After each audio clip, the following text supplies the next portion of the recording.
Welcome to Nintendo Ninja News. I'm your host, Chris Tices, this is the NNN show, and we're here to talk about and showcase the top 20 games of the decade between 2010 and the end of 2019, which um, this is this is pretty tough to do. Lots of different consoles over the decade. Most of them are obviously Nintendo. Maybe a couple surprises in there for you to discover. And I think for everyone, their top 10 games of the year or top 10 games of the decade, everyone's going to have a different criteria. So it's not like, which is the best games ever, from a technical level or anything like that. There could be some games that are not that fantastic, but people got a lot of enjoyment out of it. Now, for my criteria, it's games that, I've played a fair while, games that I sort of have gone back to, and games that have that longevity and have made an impact on me in terms of it's a game that I keep thinking about in my head. Where if, there's been hundreds of games that I've played on the Switch and the Wii U and 3DS and DS and Wii, where I've played some games which are pretty cool, but I've forgotten about them over time. They're just, you know, one and done. But these are the games that I think have made and I've enjoyed playing over the time. So at number 20 is Donkey Kong Country Tropical Freeze. This game was really cool. Obviously I played it on the Wii U, and obviously it was a fantastic game. It was obviously a game by Retro Studios. I really enjoyed it, playing with the different characters and things like that. It can be quite tricky and difficult as a game. Do I think it's better than the original trilogy? I think it's hard. It's two different eras. There's a bit of a stop-start, so where you can kind of speed run through the original Donkey Kong Country trilogy.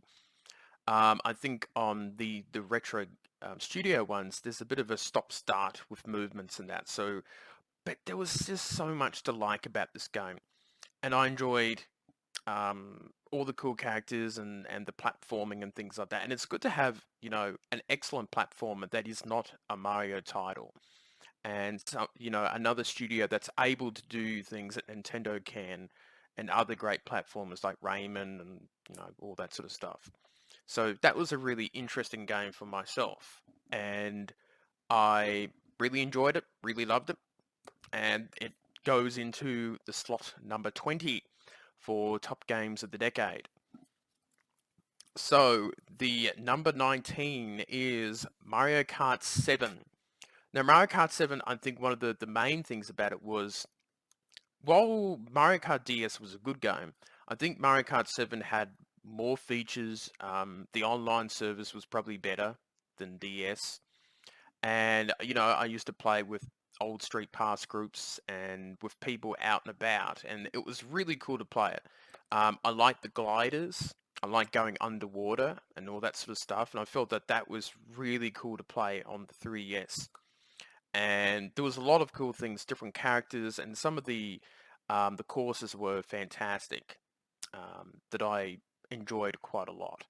And that was a really important thing for me, was to have courses and races. That was a lot of fun to do. And the 3DS was a great console. I got the original, got the new 3DS, the one with the bigger screen. And Mario Kart 7 did obviously very well for sales and things like that, and I was very, very happy with its result in the end. Obviously, it's not the best in the series, um, in terms of features and things like that and graphics and that, but it was a fantastic game for its time. And I've played more than 300 hours of the game or more. So obviously I enjoyed the game quite a lot. So number 18. Now 18 and 17 are kind of similar in terms of the story background. But 18 is Fast Racing Neo. This was one of the games that kept me sane during the launch of the Wii U, where there was a real lack of games for the console. And it's obviously, what F-Zero would be like today. and I had a lot of fun with the game. The tracks were fantastic, and yes, it is very, very fast in terms of the games. Now, of course, you can get fast RMX, which is pretty much the same game, some changes here and there, and you can get that on the Nintendo Switch. So it's a very, very similar experience on the Nintendo Switch there. But for the Wii U, I thought I would slip it in there and acknowledge, one of the games that really kept me going and having a lot of fun with that game. And I put in a lot of hours during the launch years, the launch period, and before Mario Kart 8 decided to show up during the launch time period. So this is a really, really cool game. I really love it. I do suggest for anyone who does have a Wii U or a Nintendo Switch to get the game because it was fantastic, sort of driving around and doing the super high speeds, and it's just the music is fantastic. They got the announcer who did the F-Zero games to come in and do the announcements for the game, which was fantastic. So I was really, really super happy to hear about that. And it was really, really cool. The next one, number 17, is Pinball FX3. Now, it's slightly worded differently for the Wii U version, but I stuck on the Switch version because I think it's possibly better. I think what makes the Wii U version a little better was that it had the Marvel pinball tables, which I really liked. The Fantastic Four one, the Hulk one, a couple of the other ones. But this was the other sort of indie game that kept me happy and excited about. Kept me busy during the launch time period of when there was a lack of games. And this game and Fast Racing Neo were the two games that were really, really good. And I really, really enjoyed it. And it was interesting because I think the pinball stuff was really cool. So many different features that they put in, the developers for this game. And I would spend hours on trying to get high scores and things like that. And it did remind me of playing pinball machines when I was little back in 1990, which we're going back nearly 30 years ago. So I'm starting to really feel my age now. But it was good to go back to, arcades and pinball tables and things like that. And this really was up my alley in terms of that sort of thing, which is fantastic. So that was another game that I really enjoyed. It was really cool, all that sort of stuff. So at number 16 is Mario Tennis Open on the 3DS. Now, I think this is the last mostly decent game. Now, I know that Mario Tennis's peak was on the N64 and the Game Boy Color, I think. Game Boy Color, Game Boy Advance, around that era. But I think the 3DS version, while it is a bit plain, it doesn't have that many features to it. I still think the core mechanics of the game was really, really good. And that was something that I really enjoyed playing in terms of that. And it was just one of those games that I would play with Mario Kart 7 on the 3DS, on the bus or the tram or the train or anything like that, where it was a good time killer. It was a lot of fun. And, doing the shots. And tennis is one of the games that I actually played in real life. So that's probably why I like my my Mario Tennis games. And it was something that I really enjoyed. So, and it didn't have the biggest roster or anything like that. But I think from that onwards, the Wii U version was disappointing. And the Switch version is too many, fuddy-duddy mechanics that kind of warps it from tennis to something else nearly entirely. The spins would be like this, like almost going around in circles, which I didn't like, the back spins and things like that. So I think this was the last great game of the Mario Tennis series, which is a shame, which I would like it to improve, hopefully next time for another console. But I think this is the best you'll get in terms of the most recent Mario Tennis game.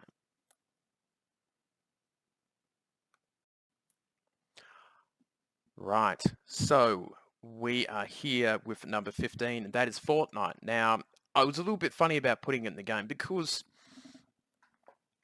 it's a microtransaction type game. You either love it or hate this game. And the reason why I stuck it in was I enjoy playing it with people. It is a fun game. and I do have to applaud Epic Games for the way how they innovate the game.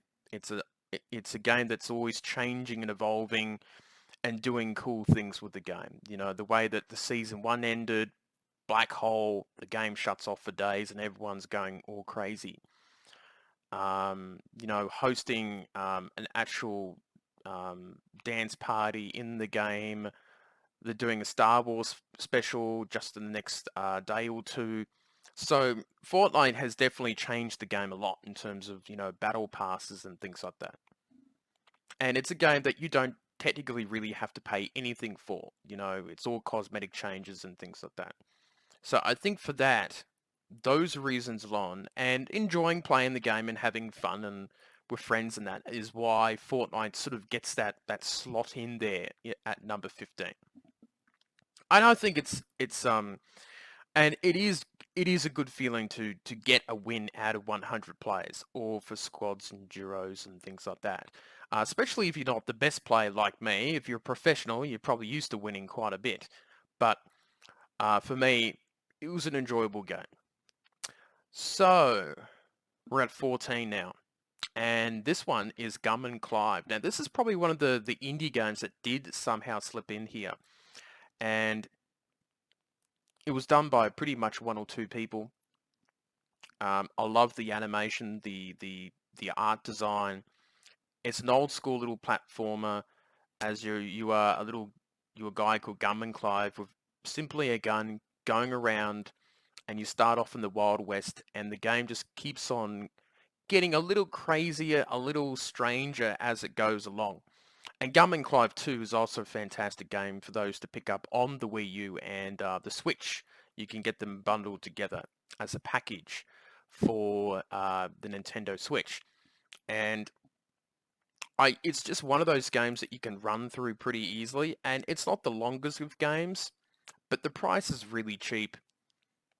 It was a game that I sort of keep going back to because I enjoy those little quick, not so easier games, but just a game that I really enjoy playing. You know, if it's a good platformer game that I enjoy, I tend to keep going back to it to play it over and over. And Gum and Clive ticks all those boxes, which is fantastic. And that's what I really enjoyed about that game. And it's something that definitely people should pick up and buy. I enjoyed it. I loved it. And I would love to see a third game, you know, to make it a trilogy, but maybe that's not meant to be. We'll just stick to those two games for this whole little series that it was. But yes, it was a fantastic game, and now you can play it portable on the Nintendo Switch, which is a fantastic thing for me when I'm on the bus or the tram. So it's really, really cool. All right, we're up to 13, lucky 13, and we have on the 3DS, it is The Legend of Zelda: Link Between Worlds. Now, this is a really cool game. To be honest, I've not been a fan of many Legend of Zelda games on handheld. I wasn't much of a fan of all the ones on Game Boy and Game Boy Advance and DS. But this was the first game that I really liked.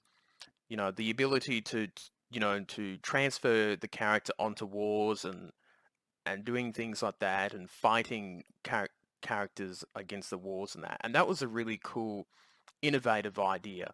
The puzzles were fantastic and the storyline was cool, and it's something that I did play right until the end. I kind of wish this game was ported to the Switch. I think this game would be really cool if they did, instead of Link's Awakening, and they sort of kept the graphics and all that sort of the same. And A Link Between Worlds is a really fantastic game to play on the Nintendo 3DS. So you do have a new 3DS and an old one. Be sure to play it because it is a really, really good game. All the mechanics, the bombs, the arrows, all that sort of thing. And it's just a good little classic Legend of Zelda with a nice twist, you know, with the gimmick of that actually working out well, and it was very, very enjoyable. So it was fantastic, that game. All right, we're sitting at number 12. And it is dum da da dum Super Mario Galaxy 2. Yes, this is actually the oldest game there, and it's obviously the sequel to one of the best Nintendo games ever, Super Mario Galaxy. And obviously it's more of the same thing, but they become more bolder, the levels are greater, you know, still that great feeling of using the remote and shaking it and jumping off the different planets and things like that. And that was still a really, really cool, exciting thing to do. And normally with sequels, they're not quite as good as the original, but Super Mario Galaxy 2 was able to become even greater in terms of doing such a great job. And Nintendo once again did it again. And it was funny because when they did the first game, they said they have all this extra content that didn't make the first game, that there was probably enough to do a sequel, and they decided to do that. And lucky they did, because it ended up getting my top 20 just outside the top 10. But it was really, really cool to see, and I was super, super happy about that. So well done to Super Mario Galaxy 2. It's still a great game to pop into the Nintendo Wii and play it from time to time. Right, we're here, and a new shirt, and the fans behind me, because things are heating up in terms of the top 20 chart. Now, at number 11 is Super Smash Bros. Ultimate. Now, I think this is just an unbelievable achievement in video games in terms of how many characters they were able to squeeze into this game. From Mario to Zelda to Joker to Banjo-Kazooie, Sonic, Bayonetta, to Diddy Kong, to Kirby, to Terry, to all these different characters that have been put in, and the amount of work that has been put into this game is simply amazing. Now, I'm not the best at the game, nor it's a game that I play huge amounts of by myself. But it is a fun game to play with friends and people, and it's a series that continues to get better and better. Who knows if this game will ever be topped ever in terms of the amount of famous video game characters in there. Because all together, all these characters have made billions and billions of dollars, probably tens of billions over the decades. Pac-Man, everyone's here virtually. Every character is theirs. You know, Solid Snake. Every character, you know, that I can think of, and it is just a wonderful achievement. And I love all the different features, the courses, the stages, which is all have these little little bits and pieces that people pick on, the little Easter eggs, and it's definitely a love letter to video games in general. And I there's just so much, like over 900 music tracks. There's just so many amazing things about this game that I think people will look back in many years' time and go, how was this even possible to put together? So Super Smash Bros. Ultimate goes into the number 11 spot, and it is definitely better than the Wii U version in terms of the roster of characters and things like that. But I'm sure that you agree with me, it does deserve to be somewhere near that top 10 or top 20. But yes, it is, you know, really a crowning achievement by Nintendo to be able to do something like this. So, number 10. We're in the top 10, everyone. This is getting exciting. It will be Monster Hunter 4 Ultimate. So, Monster Hunter 4 Ultimate was really my first sort of debut into Monster Hunter, and it was probably one of the hardest new games that I ever played in terms of, you know, dealing how to fight with the monsters and the characteristics and patterns and things like that. And it was very hard to play with at first, you know, and you have to kill the monsters and build your armor and get better weapons, and you go out and do it again and again and again. So there's a bit of an OCD-ness that I probably like in the game that I really enjoyed. And also this is a co-op game, so you're working together with friends and people, and it was really, really fantastic to play with really good players on Monster Hunter and really, watch how they do things, watch how they fight the monsters and things like that. And there was definitely some monsters I absolutely hated and couldn't deal with at times. But like any good game, you have a bit of a rage and a bit of a complaint, and then you go back and play it 10, 15 minutes later. And that's what Monster Hunter did for me on the 3DS. And obviously there are better versions. Some people say that Monster Hunter Worlds is better, but I didn't play. And you have one on the Switch, so now you can play it on the big TV screen.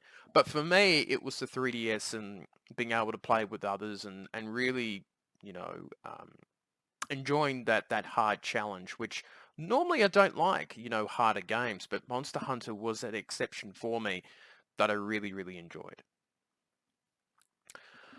So after Monster Hunter, what comes after this?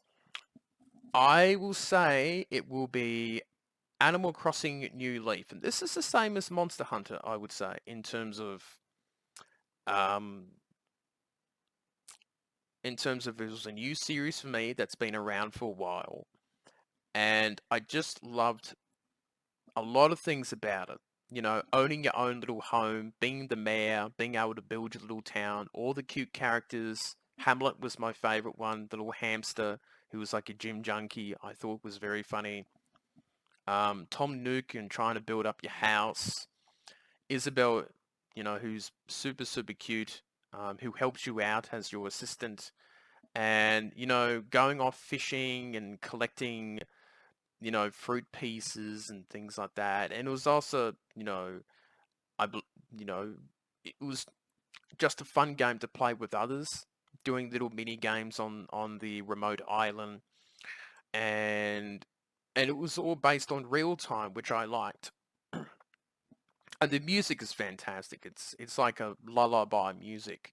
So, you're having a stressed out day, you can go home and pop on New Leaf on the 3DS and you can enjoy playing um, that type of game. And I'm not really into it's not really a simulation game. It kind of is, but I still enjoyed it better than like games like The Sims and that, where there's a bit more character in life. All the characters and all your neighbors have um, their own personalities and things like that, which I loved.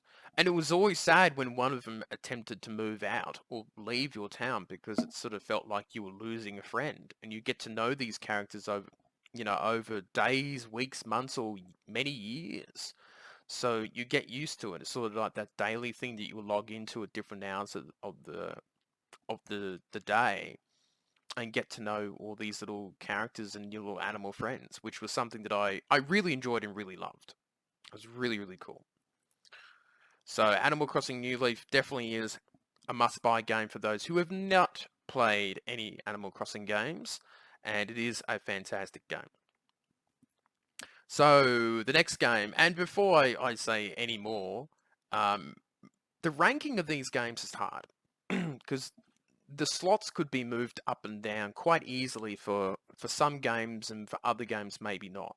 So it's not quite set in stone, but for me, it's hard. It's hard doing a top 20. It's really, really hard. But this next game is The Legend of Zelda Breath of the Wild, and some people might have thought, oh, could be number one or close to the top, but there were other games that I probably enjoyed more over a long term. And Breath of the Wild was a fantastic game, and I think I played it for about 80 to 100 minutes, and it was definitely one of the best launch games ever. And I enjoyed Legend of Zelda games before, Ocarina of Time and Twilight Princess and A Link Between Worlds, and I enjoyed those games in the past. But Breath of the Wild was definitely quite a different take on Legend of Zelda series. Bring in open world, you're able to do whatever you want.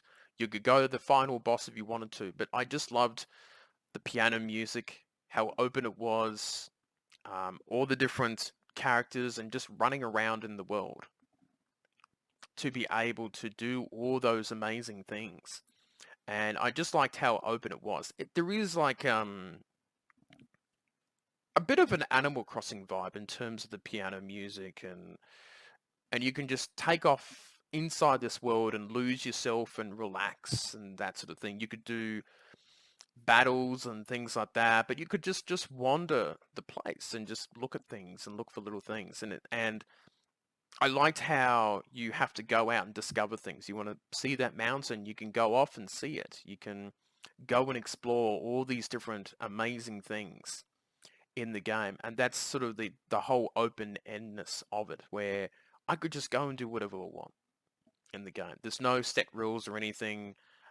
Yes, the shrines was maybe a little bit repetitive and that sort of thing, and maybe too many collectible things, but I still enjoyed the game. I still had a lot of fun, and I think that was the main thing about it. It was the main thing about it, and it is definitely one of Nintendo's best games of all time, right up there with Mario Galaxy, sort of sitting on the same shelf in terms of achievement and things like that. All right, number 7, it's Splatoon 2. Now, you could have said Splatoon, the original game on the Wii U, so, both for the Switch and the Wii U, they're very similar games. Yes, there are differences, but it's not a port. I would call them deja vu games, where it's not a port, but it doesn't quite feel 100% a new game because they've moved all the mechanics in. But Splatoon 2, I love everything about it, from the costumes, the world. It's very different from other Nintendo games. It's still got that bright color, very bright colors. But what I liked about it was just the whole world about it, the weapons, the whole inking thing. It's one of the first little shooters that I've played in a long time, maybe since maybe Perfect Dark and GoldenEye. And then I went to do Fortnite. So I don't tend to do that many shooters despite liking the genre. And Splatoon 2 was fantastic for the Switch. You can play it portable, you can play it on the TV, and it is still a fantastic game. All the different things, the download content was very cool. The Splatfests was always fun. The music from Splatoon is fantastic. Just everything was really, they hit it out of the park. And it is probably the best new franchise in, man, 10, 15 years, possibly longer. And Nintendo's done other new series too, but Splatoon is something quite special, and it's done incredibly well in Japan, worldwide, and I can't wait for the future of the series to see what they do with it, and all that sort of thing too. So it is a really fantastic series to muck around and play with. So if you don't own the game, you got to go and get it. Go and buy it. It's just such a fantastic game to play, and everything is like super cool. Like if there was a world or game world that I like to be in, it'd probably be Splatoon. It would look like a pretty cool place to hang out in.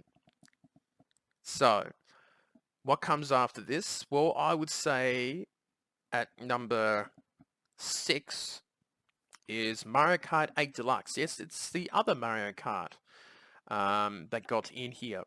Now, I could have said Mario Kart 8 for the Wii U, but 8 Deluxe is a slightly better game. You can play it portable. It's on the Switch. Either copy of the game is fantastic. With all the download content, F-Zero and Legend of Zelda and Animal Crossing all in there, really adds to it. The character roster is a little bit weak in terms of, putting in all Bowser's little children or whatever they are, the Koopa Troopers. But apart from that, it was a lot of fun. A lot of the tracks are fantastic. There's like 48 courses or something, a huge amount. And yes, the game has been out since 2013, and people might want a new game. But I think it's still testament to how popular the game is. It still sells. It sold 19 million on the Switch, and it has also sold about 8 million on the Wii U. So overall, you could say it sold about 26 million copies, 27 million, which is a huge amount, which is amazing. And It's definitely a game that I always go back to. I do streams with Mario Kart Monday. I play it on the bus. I play it everywhere when I can. And it is part of my favorite game series. It's just a game that you can pick up and play and enjoy yourself with, which is absolutely fantastic. So it definitely slots somewhere there in the top 10, but it's not the top game yet. It's not quite. But we'll find out what that top 5 is. But the top 5 are some very interesting games. So we are here with the top 5 games of the decade. We've gone through 15 of them. And this game is not a Nintendo game. Wow. I know. And this came originally from the PS3, and it's been on other platforms, other, PS4 and Windows and iOS. And this game was Journey. And this was, I still can't quite describe it in terms of its beauty, and it's a masterpiece, really. I think if someone wanted to ask you what a video game was like as an art form, or was a masterpiece, or something that was a very different experience to other video games, I think I would choose Journey. Now, some people might get that feeling from Breath of the Wild, looking out over Hyrule fields and things like that. But Journey is not a big, long game. And you're not really fighting monsters or anything like that. It's probably one of the most emotional games that I ever played in my life.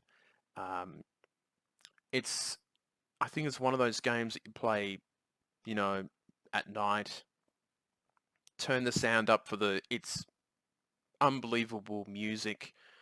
Um, don't have any distractions and just play it from start to end in one go. It goes for a few hours. It's like a long movie, but it was just it was a bit of a it was such an emotional roller coaster, and it does feature some of the best scenes and art style designs that I've ever seen in a video game.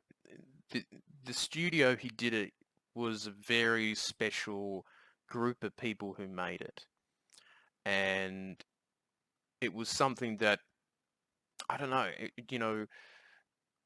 going through the snow as your character. This is what the game is, and going through these different places, and there's different little puzzles that you play, but they're not difficult, they're not hard. It's really, the whole point of it is reaching to the end, the top of the mountain, in the long, long distance, and you slowly get there over the hours. And I think after the game, I was just breathless. I was like, wow,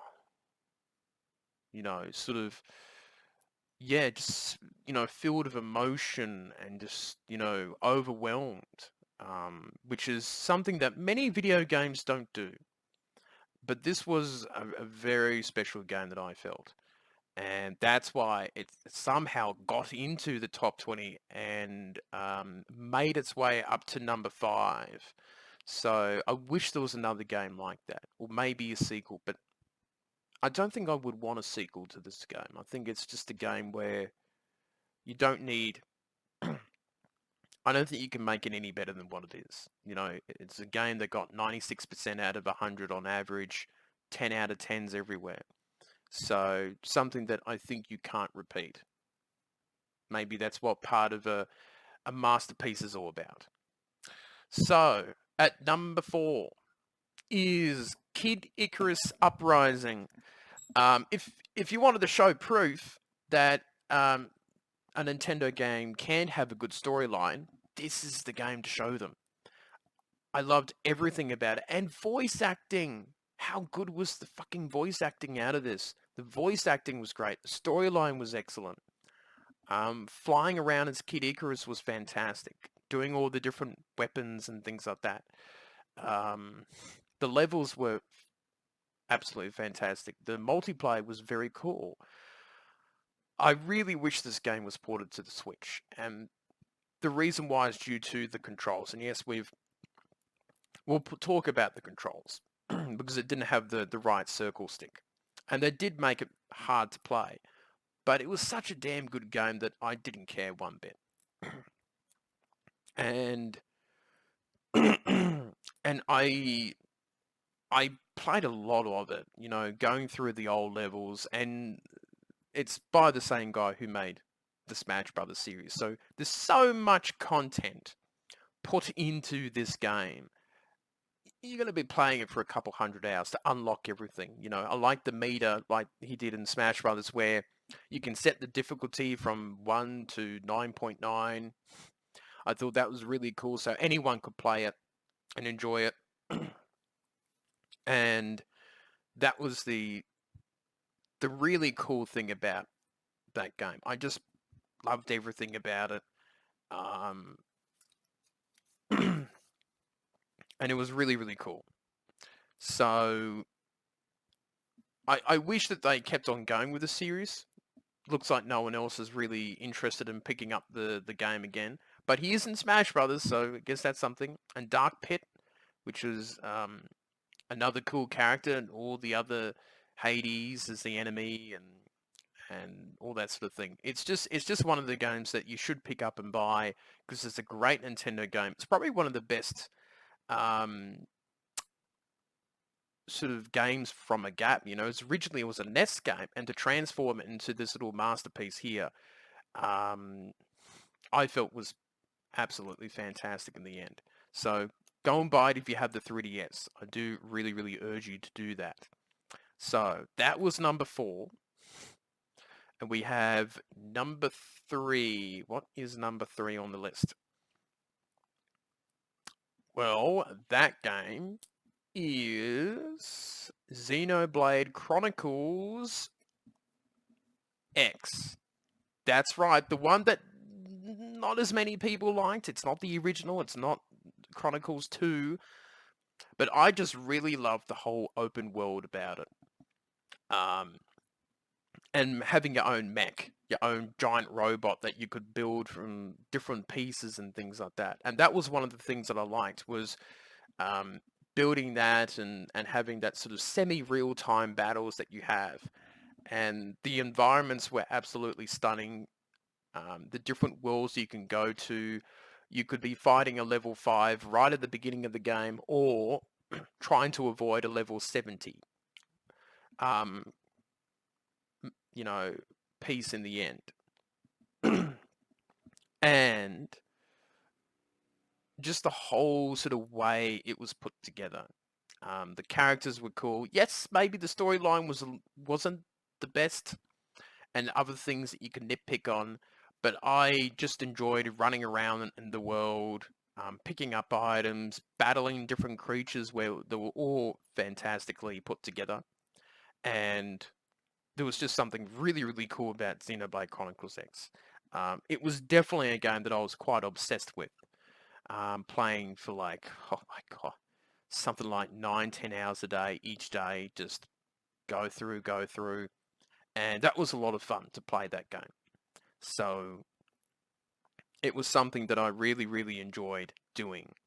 And definitely, if it's a good game, you're playing it 8-10 hours a day and getting obsessed about it, then yes, it's probably something that will appear somewhere in your top 10s or top 20s of the year or the decade if it really made an impact on you.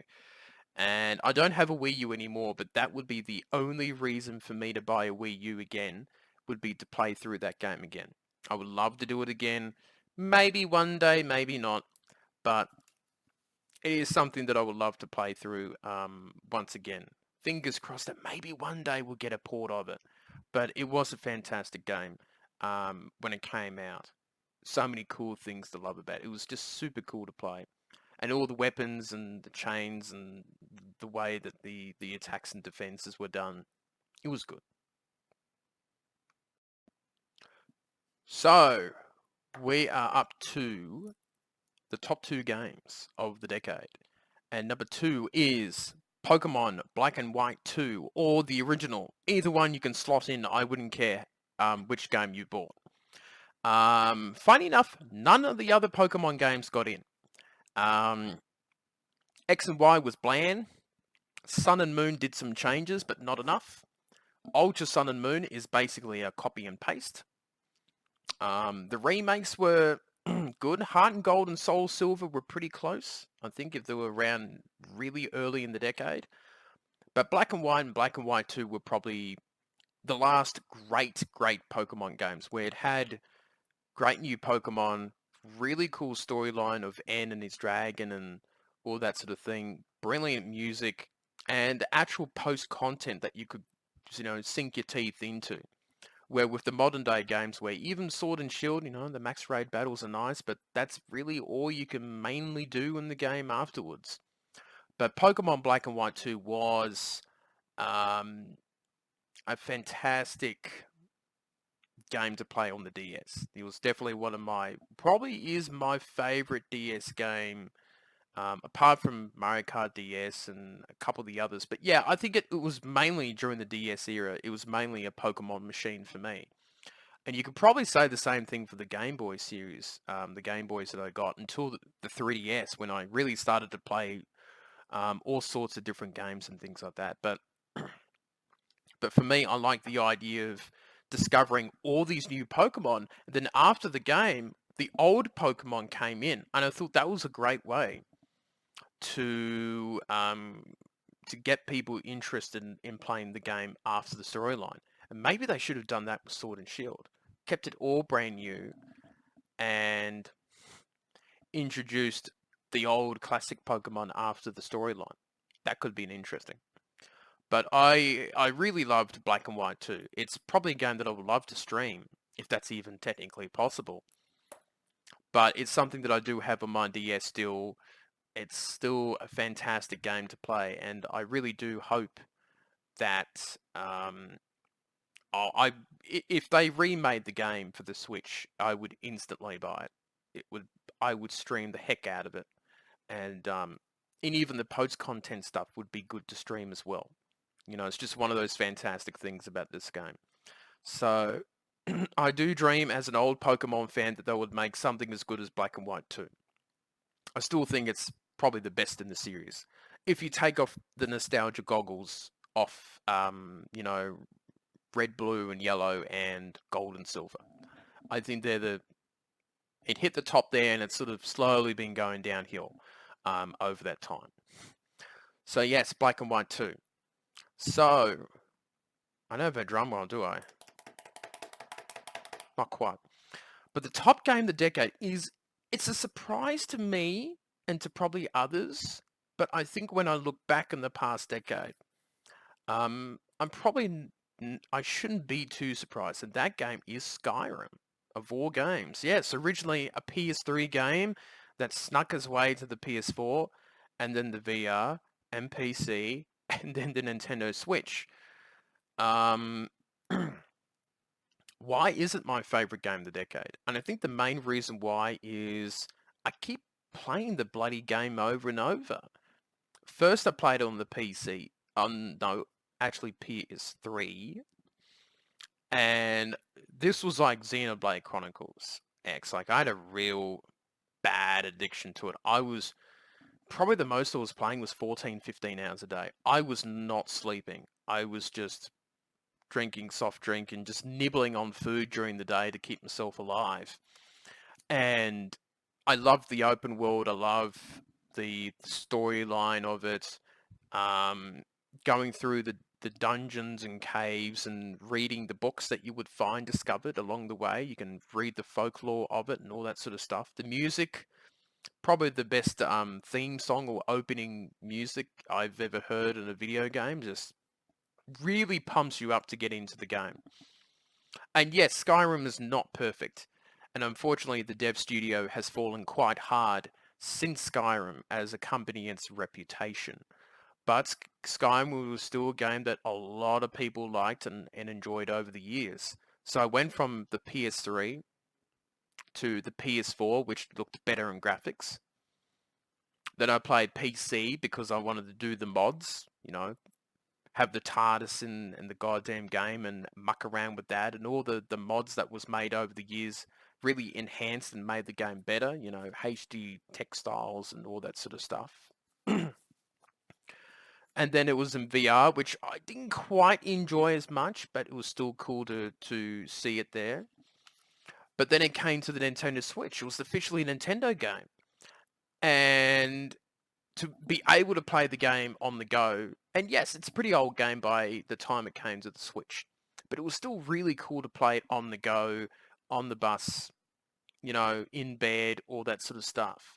And for me, it was, the story of dragons and knights and wizards and, joining the college, choosing sides and battles, all the different weapons, having your own house, adopting kids. It had all these little cool things that I really enjoyed. And I think that's why the amount of time I've played it with all the different versions would have to be something like, oh wow, probably 600, 700 hours over the different versions. I probably did put in 250, 300 hours originally. Just going around and you could pick up things and, just the background music was amazing. It's like, other games like Breath of the Wild and New Leaf, where you can just um, wander around in the world, and Xenoblade, where you can almost have a quiet period where you're just wandering around the open world and just appreciating it for what it is. And that's why I liked Skyrim the most, and all the different versions of the damn game that I bought too, I think is the reason why it sort of pushed itself into the top 10. I think originally if it was just on the Switch or the PS3, it probably would have been around the top 10, top 5. But I think because I kept buying the game and I kept on starting from scratch and playing it again and still having that same enjoyment is the reason why it is number one on the charts. So yeah, it's interesting, isn't it? Sort of different open world games that I've enjoyed, and the fact that it was originally a Sony game that kind of technically topped my chart, my top 20. So would I play to get on another version? Probably not. I think I'm more tired out on Skyrim, but I might play to get on the Switch for a stream. But it's been fantastic to play Skyrim and all these fantastic games over the years. And I'm curious to see what people think about the list. It's probably quite different to what people were expecting, or what a top 10 Nintendo games are. Like, for example, Mario Odyssey didn't get in. I liked the game. I thought it was really clever and cool, but games like Odyssey and others didn't get into because it didn't have a lasting effect on me. Collecting 900 moonstones wasn't that much fun. So as soon as I completed the game, I went and forget. And there was the same for dozens of games that I played on the Wii U and the Switch and the DS where it just didn't leave that lasting impact on me. And that's how it all wrapped up. So this is a very, very long video, and hopefully people, thank you to the 2 or 3 people that actually stuck to the ending, or just skipped towards the end and just thought, oh, I might just catch the top 5. But I don't really want to know what came 15th or 16th. But I've had a lot of fun this decade playing games. I've probably played as many games as I have when I was a kid. So probably due to doing Nintendo Ninja News, obviously, and being part of Street Pass groups and meeting up with people online and things like that. So it's been a fun decade of playing, and hopefully there'll be other great games to play in the future. So I think this is one of the longest NNN episodes, but it is a big episode covering a lot of really fantastic games over the past 10 years. So that is it for me, and I shall see you later on.